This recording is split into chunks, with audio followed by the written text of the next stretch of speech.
है, क्या कहना चाहेंगे? मतलब बहुत बड़ी बड़ी फिल्में तो आ ही रही है, लेकिन क्या उस बीच स्क्रीन मिलने का भी कुछ प्रॉब्लम था या फिर क्यों डेट चेंज करनी पड़ी, उसके बारे में कुछ बताइए। हाँ सही है, स्क्रीन मिलने का ही थोड़ा प्रॉब्लम था। मतलब जो एक्सपेक्टेशन था उससे 30-40% ही स्क्रीन मिल रहे थे। और जैसे हमने ऑल ओवर इंडिया देखा कि ट्रेलर देखकर या सॉन्ग्स देखकर बहुत ही बढ़िया रिस्पांस मिल रहा था जो एक्सपेक्टेड था। तो लोग देखना चाहते हैं और उनके बाजू में अगर स्क्रीन अवेलेबल नहीं नज़दीकी थिएटर में तो फिर रिलीज़ करके बहुत सारा अपना ये वेस्ट हो जाएगा, इसलिए हमने 3 तारीख डिसाइड की है। सर, जब रिलीज डेट चेंज होती है बहुत सारी चीज़ें चेंज हो जाती है, प्रमोशन के चीज़ें चेंज हो जाती है, मार्केटिंग की चीज़ें चेंज हो जाती है, फिल्म को थोड़ा नुकसान भी होता है क्योंकि डिले हो रही है। तो उसके बारे में मैं प्रोड्यूसर सर से जानना चाहूँगा। सर, थोड़ा सा बताइए कि कैसे देखते हैं डेट चेंज को एज अ प्रोड्यूसर? नहीं, डेट चेंज को हम पॉजिटिव देखते हैं, क्योंकि खाने का न्योता तो सबको दिया था। जहाँ जहाँ हम घूमे हैं, लखनऊ, दिल्ली, इंदौर, पुणे, लेकिन परोसने के लिए थाली नहीं थी हमारे पास, इसीलिए थोड़ा डेट चेंज करना। और आपको पता है, अगर ऊंची छलांग लगाना हो तो एक स्टेप पीछे जाना बहुत बढ़िया है, वही हमने किया।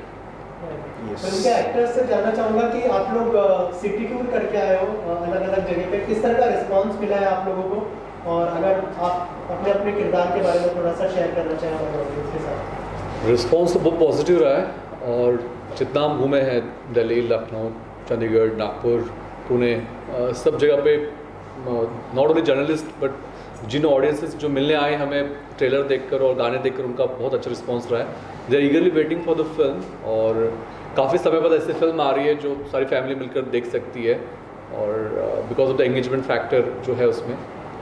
बाकी रिगार्डिंग माई कैरेक्टर, मैं इसमें श्रीकांत का कैरेक्टर करो, जो एक मेंटल डिसऑर्डर जिसे होता है, पेशेंट है, ऑब्सेसिव कंपल्सिव डिसऑर्डर और ADHD के ट्रेड्स है उसके बिहेवियर में, and how his relationship suffers, and then story goes into mysterious zone.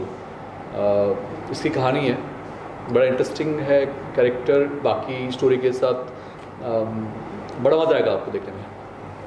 इसका टाइटल आपने इंग्लिश में ही क्यों रखा? हिंदी में रख सकते थे, सही बात है, लेकिन द रैबिट हाउस ये जो है एक्चुअल प्लेस है हिमाचल प्रदेश में जिसका नाम द रैबिट हाउस है, और वो जैसा है वैसा हमने लिया है। और बहुत सारी हिंदी फिल्मों के नाम आजकल क्या पहले से ही इंग्लिश में होते, ऐसा कुछ नहीं। और लैंग्वेज, पहले भी ये फिल्म है ना आधी मराठी में आधी हिंदी में होने वाली थी, तो लैंग्वेज सेकेंडरी थिंग थी पहले से ही, जो हम जिस भाषा में बोलते हैं। कभी कभी इंग्लिश वर्ड्स भी आते हैं ना मुंह में, तो बस ये सोच कर आगे बढ़ रहे थे। सर, अगर किरदार के बारे में बताएं, क्योंकि मेरा सवाल अधूरा रह गया। मैं इसमें द रैबिट हाउस जो ओनर है विक्की भाई, वो कैरेक्टर प्ले कर रहा हूँ। और मतलब वो हिमाचल का ही रहने वाला है, और भोला वाला कैरेक्टर है, बहुत प्यारा सा, और जो अपने परिवार के लिए जीता है, और एक आर्टिस्ट भी है, कार्विंग का काम करता है। गेस्ट हाउस शुरू किया है, वहाँ पे लोग आते हैं, उसका मकसद है कि उन लोगों को खुश करे, वो पूरा खुश होके जाएं और पूरे हिमाचल की और उसकी वादियों की उनकी तारीफ़ करें, ताकि और भी लोग आएँ। इसी बीच में जो छोटा सा एक हादसा जो वहाँ हो जाता है, और उस हादसे को किसी भी तरह से वो अवॉइड करने की कोशिश करता है ताकि फैमिली को प्रोटेक्ट करे, क्योंकि हर कैरेक्टर में, हर इंसान में जो एक एनिमल क्वालिटी होती है, तो उसी तरह से विक्की भाई में भी एक एनिमल क्वालिटी बोल सकते हैं। तो जैसे उन्होंने नाम रखा है द रैबिट हाउस, तो ये उन्होंने खुद ही नाम रखा है, वो घर भी उस तरह से ही बनाया हुआ है। तो जैसे रैबिट का भी एक रहता है कि छोटे छोटे होल बना के अपनी फैमिली को प्रोटेक्ट करना, तो उस सिचुएशन में शायद वो वाली क्वालिटी विक्की भाई की बाहर आती है। और जितनी भी प्रॉब्लम्स होती हैं, चाहे वो पुलिस को इन्वॉल्व नहीं करना है या बाकी लोगों को इन्वॉल्व नहीं करना है, उन सब लोगों को दूर करके सिर्फ अपनी फैमिली को प्रोटेक्ट करने की पूरी कोशिश करता है, और काफ़ी हद तक सक्सेसफुल होता है। वो जो कैरेक्टर है, कैसा रिस्पांस रहा? आप लोग अलग अलग सिटीज़ में घूमे, तो एज ए एक्टर आपको किस तरह का रिस्पांस मिला है लोगों से, अगर किरदार के बारे में बताएं? यस, नमस्कार। मेरे किरदार का नाम है कोमल, तो उसके नाम की तरह ही कोमल सा कैरेक्टर है, और प्यार से भरा हुआ है। मतलब ऐसा कह सकते हैं कि ये कैरेक्टर हर उस इंसान को रिप्रेजेंट करता है जो खुद की लड़ाई लड़ रहा है किसी दबाव से बाहर आने के लिए, खुद की ताकत को पहचानने के लिए। तो ऐसा अगर इंसान रैबिट हाउस में आ जाए और उसके साथ ये जो कैरेक्टर्स हैं उनके साथ उनका रिलेशनशिप कैसा होगा, ये इस फिल्म में दिखाया गया है। और आज तक ट्रेलर और 3 गाने रिलीज़ हुए हैं। ऑडियंसेस के साथ मतलब पर्सनल इंटरेक्शंस करने का भी चांस मिला जब हम सिटी टूर कर रहे थे, और उनकी आंखों में जो अफेक्शन दिख रहा था कैरेक्टर के प्रति, या फिर वो म्यूज़िक या फिर वो स्टोरी की क्यूरोसिटी जो उनकी आंखों में नज़र आ रही थी, वो मेरे लिए हाईलाइट था। बहुत मज़ा आया। वैभव सर, आपसे जानना चाहूँगा 21 इंटरनेशनल अवार्ड्स मिले हैं इसको, तो एज अ डायरेक्टर क्या कॉन्फिडेंस मिलता है थोड़ा कि थिएट्रिकल अगर आएगी तो लोग पसंद करेंगे फिल्म को? ज़रूर ज़रूर, क्योंकि अवार्ड्स ये तो एक बात है कि चलो अवार्ड्स के लिए जूरीज होते हैं, क्रिटिक्स होते हैं, वो देखते हैं, सराहना करते हैं, फिर अवार्ड मिलता है। दूसरी साइड ये है कि फेस्टिवल्स में जहाँ जहाँ फिल्म गई तो सामने जो ऑडियंस था वो तो कॉमन ऑडियंस था, तो उनका रिस्पॉन्स ही इतना बढ़िया था कि वहीं पर कॉन्फिडेंस बढ़ गया था, खाली अवार्ड से नहीं, ऑडियंस के रिस्पॉन्स से। सर, एज अ डायरेक्टर कैसा एक्सपीरियंस रहा पूरी फिल्म करने का, और अगर बताएं कि क्या क्या चैलेंजेस आपको फेस करने पड़े as a director? Yes, as a director experience तो मतलब अगर हम कुछ एक्सप्रेस करना चाहते हैं और एक्सप्रेस करने का मौका मिलता है तो हम खाली हो जाते हैं ना, तो उस तरीके का ये एक्सपीरियंस था, ये पूरी जर्नी थी। चैलेंजेस तो थे ऑफकोर्स, क्योंकि हम जहाँ पर शूट कर रहे थे ये बहुत ही अनटच लोकेशन है, जहाँ पर ज़्यादा लोग आते जाते नहीं, रोड्स नहीं है अच्छे, क्योंकि वहाँ पर ज़्यादा व्हीकल्स ही नहीं है तो रोड अच्छे क्यों बनेंगे। तो और हमने जो लोकेशन वहाँ पर ढूंढे थे वहाँ पर ट्रैक करके जाना पड़ता था, तो फिर कभी कभी लैंडस्लाइडिंग होता था, जो क्लाइमेट हमने एक्सपेक्ट किया था वो तो वहाँ पर नहीं था। अप्रैल मई में बर्फ़ गिर रहा था, बारिश आ रही थी, सब कुछ प्रतिकूल दिख रहा था, लेकिन ये सब चैलेंजेस देखते हुए हमने ओवरकम करके अच्छे से काम किया और हुआ। सर, एज ए डायरेक्टर थोड़ा सा ये भी जानना चाहूँगा कि जैसे आपने कहा कि स्क्रीन्स नहीं मिल रही थी, बड़ी बड़ी फिल्में आ रही, पुष्पा 2 की बात करें, अभी बेबी जॉन भी रिलीज होने वाली है, तो मतलब जो नई फिल्में हैं या फिर नए कलाकार हैं उनको थोड़ा सा डिफिकल्टीज होती है सस्टेन करने के लिए? होती है, लेकिन मैं इसको किसी को ब्लेम नहीं करना चाहता, ये नेचुरल थिंग है। क्योंकि ठीक है, कोई अगर फिल्म चल रही है, तीसरे हफ्ते में भी चल रहे हैं, तो उसे चलने देना भी चाहिए, थोड़ी स्पेस देनी चाहिए, और अगर हम एडजस्ट कर सकते हैं, थोड़ा बहुत कॉम्प्रोमाइज़ कर सकते हैं तो वो करना चाहिए। और उसका एडवांटेज भी है, चलो 10-12 दिन हमें एक्स्ट्रा मिले, 15 दिन, उसमें हम और ज़्यादा लोगों तक पहुंच सकते हैं ना, ये भी पॉजिटिव थिंग है। सर, लेकिन बड़ी छोटी फिल्में ही नहीं, अभी जैसे पुष्पा 2 और बेबी जॉन का जो सीन्स था उसके रिलेटेड भी कुछ इश्यूज चल रहे थे कि बेबी जॉन को कहा गया कि पुष्पा 2 को जितने स्क्रीन्स हैं उतने बेबी जॉन को भी स्क्रीन्स मिले हैं, तो हम लोग पुष्पा 2 निकाल देंगे। Anil Khadani AA film was distributing the film. तो ऐसा नहीं कि छोटी और बड़ी फिल्मों को ये होता है, बड़ी फिल्मों के बीच में भी टक्कर होती है, हमें ज़्यादा स्क्रीन्स चाहिए। आप लोगों को एज अ प्रोड्यूसर और डायरेक्टर कुछ ऊपर से कोई किसी प्रोडक्शन का या किसी मार्केटिंग का कुछ मैसेज या कुछ आया था कि जिसको पोस्टपोन इट, ऐसी कुछ चीज़ें हुई थी क्या?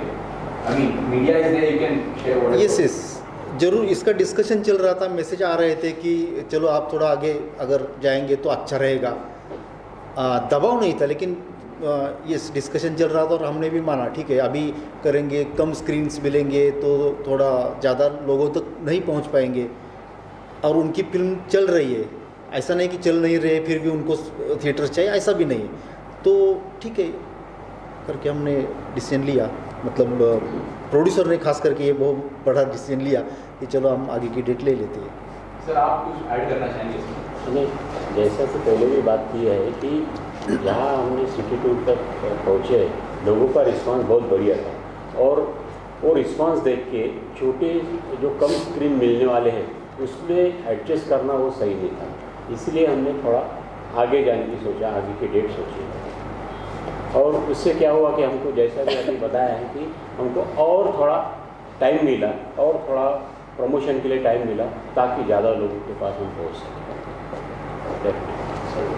Congratulations, sir, for winning 21 international awards. The question is, the theme is OCD. So this is a mental concept. So have you consulted any doctor?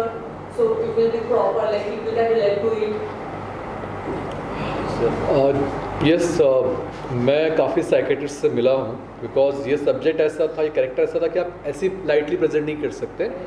हमने ऑब्वियस वे से शो नहीं किया कि he is the patient of this, but then क्योंकि समाज में बहुत से लोग ऐसे होते हैं जिन्हें पता ही नहीं उन्हें मेंटल डिसऑर्डर है।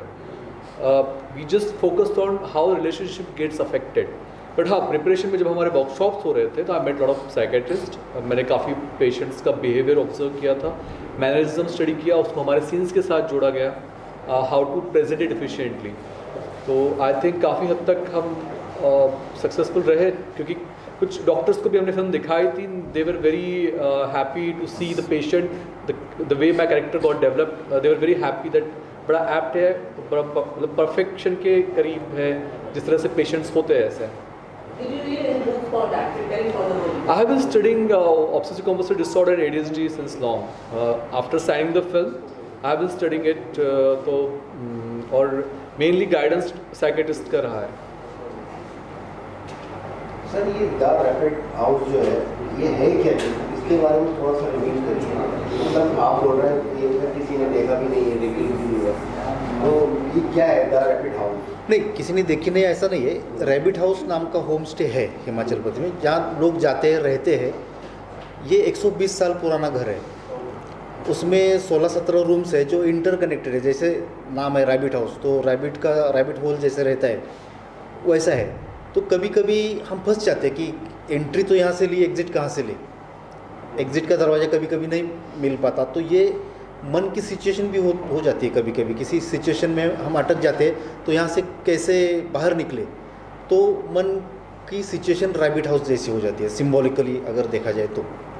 जिसकी म्यूजिक के बारे में बात करें, कैसा साउंड? यस, इसका म्यूज़िक पद्मनाभ ने किया है, और पद्मनाभ ने एक अच्छा लीड कैरेक्टर भी प्ले किया है इसमें, मोहित का। म्यूज़िक आप अगर सुनेंगे तो बहुत ही अलग तरीके का बना है, क्योंकि उसमें हिमाचली फोक आया है, 2 हिमाचली फोक सॉन्ग है, कुलवी नाटी है, और बाकी जो हिंदी गाने उसमें भी थोड़ा हिमाचली फ्लेवर आया है। तो बहुत दिनों के बाद आपको एक अलग टाइप का म्यूज़िक सुनने को मिल सकता है, जिसमें एक गाना तो पापन ने गाया, बहुत ही बढ़िया गाया। पापन तो बहुत बड़े सिंगर है, तो उन्होंने गाया भी उसी लेवल से। और बैकग्राउंड म्यूज़िक जो है बहुत इम्पैक्ट करता है। फेस्टिवल्स में क्रिटिक्स ने उसकी सराहना की है कि बैकग्राउंड म्यूज़िक बहुत ही इम्पैक्ट ला रहा है ऐसा करके। तो यस, जैसा आपने बताया कि अलग-अलग लोकेशन में शूट हुआ है, तो जो स्क्रिप्ट लिखी गई थी वो पहले उसकी सोच के लिखी थी या बाद में डिसाइड? हाँ, इसकी स्टोरी इंटरेस्टिंग है कि हमारे डीओपी ने पहले लोकेशन देखा था, मैंने नहीं देखा था। तो उसने आकर बताया कि एक ऐसा यूनिक लोकेशन है, अलग है, वहाँ पर ज़्यादा कोई जाता नहीं, तो अगर हम कुछ वहाँ कर सकते हैं तो उसने जो रैबिट हाउस का वर्णन किया तो उसमें स्टोरी आकार लेते गई। तो मैंने लिखी, पूरा स्क्रीन प्ले लिखा। फिर सर बोले कि चलो हम एक बार जाके आते हैं, अभी रेकी करके आते हैं, जैसा लिखा है वैसा सचमुच में है, विजिबल है नहीं है वो तो देखना चाहिए। तो फिर हम गए तो ऑलमोस्ट 95% परफेक्ट था, 5% प्लस माइनस करना पड़ा। रैबिट हाउस में भी थोड़े चेंजेस हमने किए आर्ट डायरेक्शन में, तो एक 5% चेंजेस करने पड़े, बाकी तो एकदम 95% ओके थी स्टोरी। तो ये रैबिट हाउस के साथ आपने ये OCD की मर्ज किया है, बहुत बढ़िया कंसेप्ट आप लेकर आए हो। Yes. तो ये जो OCD आपके माइंड में आया कि इसको हम लोग प्रेजेंट करना चाहते हैं, इसके पीछे कोई कहानी है, कोई ऐसा रीज़न है क्या, स्लीप क्या था कि हम इसको रैबिट हाउस में और OCD को मर्ज करके बहुत बढ़िया फिल्म बनाए, जैसे कि अभी ट्रेलर से लग रहा है? यस, नहीं ऐसा मर्ज करने का कुछ प्लान करके किया ऐसा नहीं। एक तो रैबिट हाउस पहले था, तो रैबिट हाउस में किस टाइप के लोग आएंगे तो आगे कहानी बन सकती है, अच्छा ड्रामा बन सकता है, ये पहला थॉट था।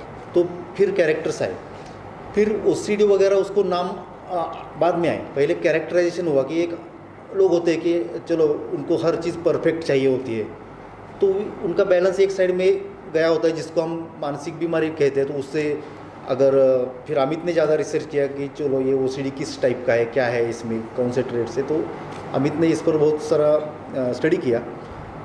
इस तरीके से कैरेक्टर्स आते गए और तो ये OCD जो है उसका आप मैसेज पब्लिक को देने का कुछ प्रयास कर रहे हो कि लोगों को अवेयरनेस हो कि ऐसी चीज़ होती है, और इसके बारे में कुछ और अवेयरनेस दिया आपने कि हम उसको हैंडल कैसे करें और उसको क्योर कुछ है क्या?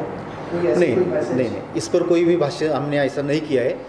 जस्ट कैरेक्टर्स के लिए वो कैरेक्टराइजेशन के लिए इस्तेमाल किया है, कहानी सामने रखी है। हाँ, ऑडियंस के लिए ये हो सकता है कि हम खुद को किस कैरेक्टर में देख रहे हैं और हम किस तरीके से रिएक्ट होते हैं। अभी ऐसे देखा जाए तो सभी कैरेक्टर्स है ये मेरे अंदर भी है, मतलब जो कैरेक्टर मैंने लिखे तो कहीं कहीं मुझे ये श्रीकांत का कैरेक्टर भी मेरे अंदर है। कभी कभी सॉफ्टली रिएक्ट होता है लेकिन होता है। कोमल का कैरेक्टर भी मेरे अंदर है, मोहित का भी है। तो ऑडियंस भी उसी तरीके से खुद को फाइंड आउट करेगी कैरेक्टर्स में कि अरे ये मेरा कैरेक्टर है, मुझे ऐसा रिएक्ट नहीं होना चाहिए, ये हो सकता है। तो जब बात करते हैं श्रीकांत की, तो आपने कुछ जो रिसर्च की आपने काफ़ी मेहनत की उसके ऊपर, जैसे तो उसमें आपको क्या क्या समझ में आया कि मुझे क्या वो होना चाहिए, उसके ऊपर आपने फिर कैसे आपने उसके बारे में?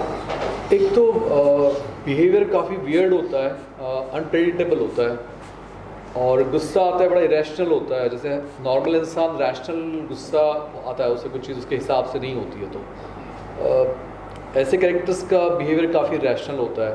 सामने वाला हमेशा विक्टिम ही बनता है इसमें, तो उसका is not able to find out कि क्या रिएक्ट कर रहा है बंदा, सामने वाला मेरा पार्टनर क्या सोच रहा है, तो हमेशा डिलेमा में रहेगा।